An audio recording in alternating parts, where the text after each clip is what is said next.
So with these really hot temperatures that are coming up and possibly for an extended period of time, there are definitely some things that you want to do to take precautions so that you don't end up getting a heat-related illness. So some of the things that you can do is to try and stay in air-conditioned buildings as much as possible. So there are places that you can go if you don't have air conditioning at home, like you can go to the mall, you can go to a department store or a grocery store where they have air conditioning inside. So that's one thing that you can definitely do.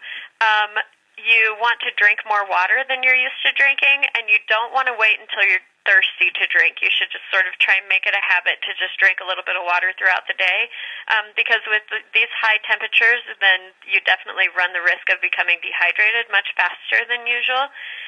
It's important to try and have a little bit of a buddy system. So if you have a friend or a neighbor, if you live alone and you have a friend or a neighbor who also lives alone, try and kind of make it a deal to check on each other, just because, you know, you can get things like heat stroke and heat exhaustion pretty quickly. And so we just want to make sure everybody is staying safe out there. You want to wear loose, lightweight, light-colored clothing as much as you can. And then if you get really hot, then you can take cool showers or cool baths to definitely cool down.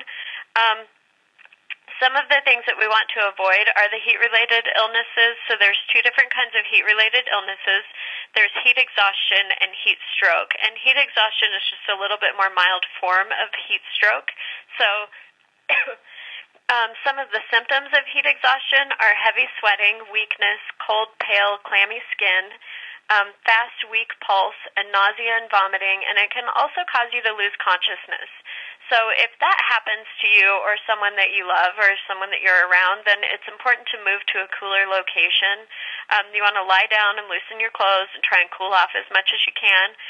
Apply cool, wet cloths to as much of your body as possible and sip water.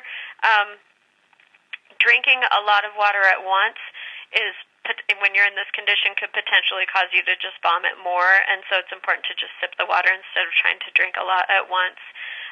Usually heat exhaustion can come on prior to heat stroke. So if you're having symptoms of heat exhaustion and you're not able to remedy the situation, it can turn into heat stroke. And that's with all of the previous symptoms, plus you get a really high body temperature, like above 103 degrees. You get hot, red, or moist skin, and you have a very rapid, strong pulse, and it usually does cause unconsciousness or fainting. So if this happens to you or somebody that you care about or someone that you're around, it's important to call 911 immediately because it is a medical emergency. And then in the meantime, you want to move the person to a cooler environment and try and reduce their temperature.